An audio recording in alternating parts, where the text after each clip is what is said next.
जय हिंद दोस्तों, स्वागत है आपका पेंशन एक्सप्रेस न्यूज चैनल में। दोस्तों, उम्मीद करता हूँ कि आप सभी स्वस्थ होंगे। दोस्तों, आज के इस वीडियो में हम बात करने वाले हैं 8वें वेतन आयोग की उस बड़ी प्रक्रिया के बारे में जिस पर इस समय पूरे देश के लाखों केंद्रीय कर्मचारी और करोड़ों पेंशनर्स की नजरें बनी हुई है। पिछले कुछ दिनों से लगातार यह खबर सामने आ रही है कि 8वें वेतन आयोग ने विभिन्न मंत्रालयों, विभागों और सरकारी संस्थानों से कर्मचारियों और पेंशन से जुड़ा विस्तृत डेटा मांगना शुरू कर दिया है। अब बहुत से लोगों के मन में यह सवाल है कि आखिर यह डेटा क्यों लिया जा रहा है। क्या इसका सीधा संबंध कर्मचारियों की सैलरी बढ़ने से है? क्या पेंशनर्स को भी इसका लाभ मिलेगा?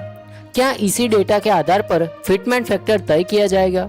आज की इस वीडियो में हम इन्हीं सभी सवालों का विस्तार से जवाब देने वाले हैं, इसलिए वीडियो को अंत तक जरूर देखिए क्योंकि हर जानकारी एक दूसरे से जुड़ी हुई है। दोस्तों, सबसे पहले यह समझना जरूरी है कि कोई भी वेतन आयोग केवल कर्मचारियों की मांगों के आधार पर अपनी रिपोर्ट तैयार नहीं करता। वेतन आयोग का सबसे बड़ा काम होता है कि पूरे सरकारी ढांचे का अध्ययन करना। आयोग यह देखता है कि देश भर में कितने कर्मचारी कार्यरत है, किस पे लेवल में कितने लोग हैं, किस विभाग में कितनी रिक्तियां हैं, कितने कर्मचारी ओल्ड पेंशन स्कीम में आते हैं और कितने कर्मचारी नई पेंशन प्रणाली यानी कि एनपीएस के अंतर्गत है। इसके अलावा सरकार पर वेतन और पेंशन का कुल वित्तीय भार कितना है, भविष्य में कितने कर्मचारी रिटायर होने वाले हैं और आने वाले वर्षों में सरकार को कितना अतिरिक्त खर्च उठाना पड़ सकता है। इन सभी बातों का आकलन करके बाद ही आयोग अपनी सिफारिशें तैयार करता है। इसी कारण इस समय देश भर के मंत्रालयों और विभागों को अलग अलग प्रारूप भेजे गए हैं। इन प्रारूपों में कर्मचारियों से जुड़ी विस्तृत जानकारी भरकर आयोग के पोर्टल पर ऑनलाइन अपलोड की जा रही है। जानकारी के अनुसार विभिन्न विभागों से निर्धारित समय सीमा के भीतर यह डेटा जमा कराया जा रहा है ताकि आयोग के पास पूरे देश का एक व्यापक डेटाबेस तैयार हो सके। यह प्रक्रिया इसलिए महत्वपूर्ण है क्योंकि यदि आयोग के पास सही और सटीक आंकड़े होंगे तभी वह भविष्य में वेतन ढांचे पर निर्णय ले पाएगा। अब सवाल यह आता है कि आखिर इन फॉर्म में क्या क्या जानकारी मांगी जा रही है। तो दोस्तों, सबसे पहले कर्मचारियों की संख्या मांगी जा रही है, यानी लेवल 1 से लेकर लेवल 18 तक कितने कर्मचारी कार्यरत है। इसके बाद यह जानकारी ली जा रही है कि कितने कर्मचारी ओल्ड पेंशन स्कीम के अंतर्गत आते हैं और कितने कर्मचारी एनपीएस में शामिल है।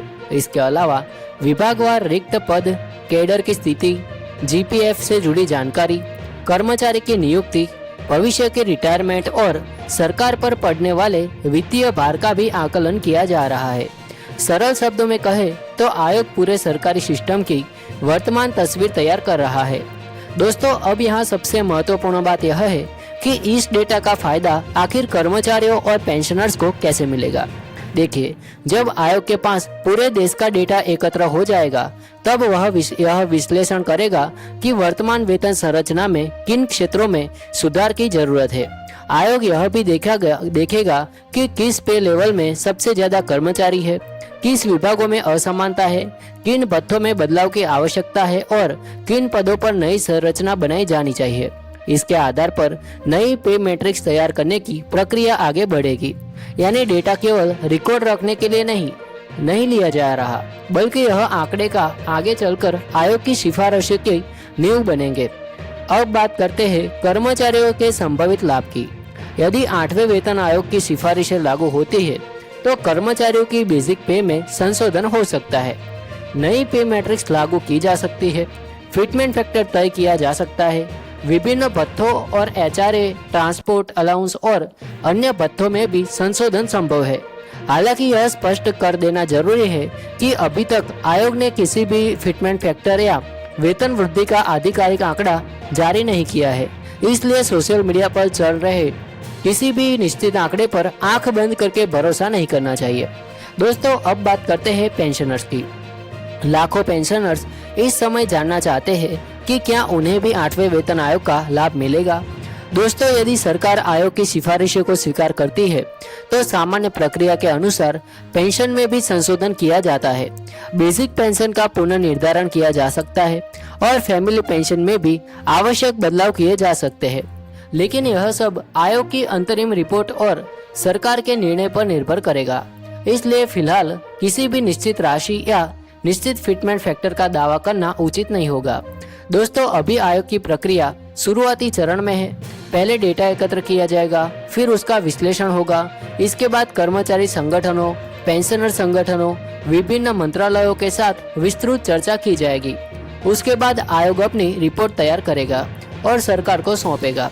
सरकार की मंजूरी मिलने के बाद ही नए वेतन ढांचे और पेंशन संशोधन को लागू किया जाएगा।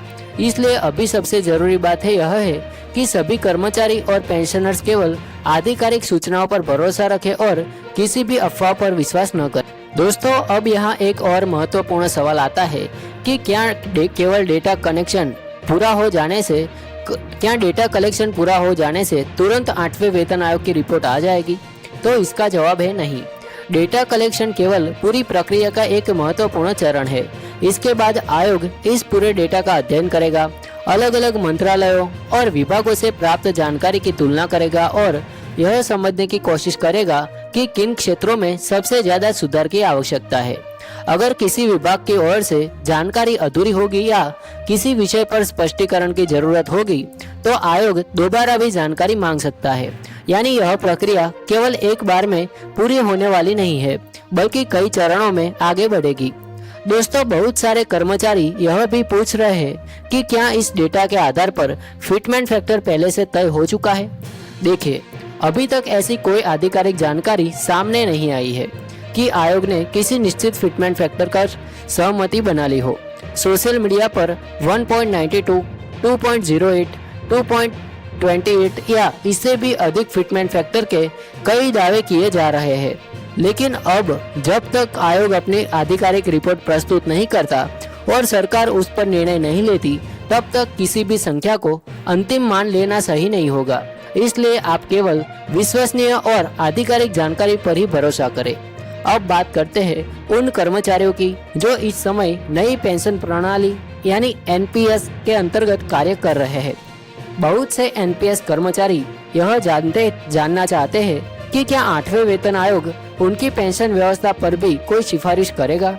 दोस्तों, वेतन आयोग का मुख्य कार्य वेतन, भत्तों और पेंशन से जुड़े वित्तीय पहलुओं का अध्ययन करना होता है।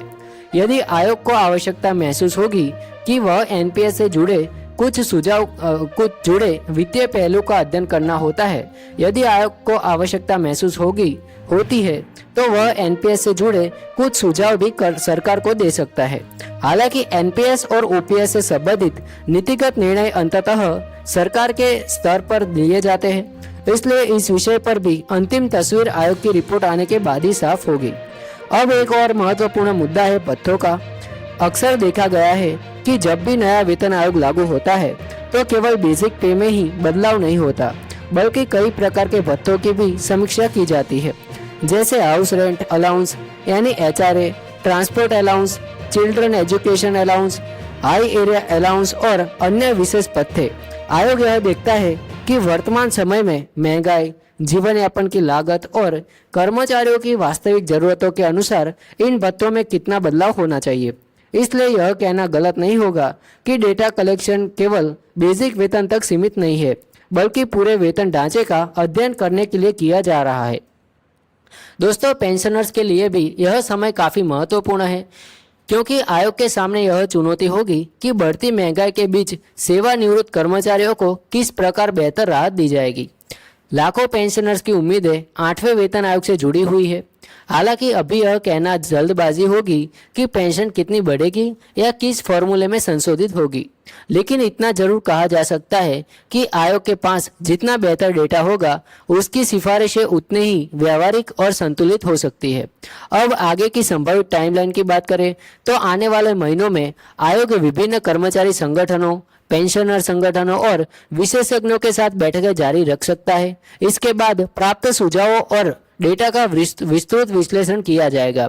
फिर एक प्रारंभिक रिपोर्ट तैयार होगी और अंत में सरकार को अंतिम सिफारिशें सौंपी जाएगी। सरकार जब उन सिफारिशों को पर विचार करेगी और मंजूरी देगी, तभी नए वेतन ढांचे को लागू करने की प्रक्रिया शुरू होगी।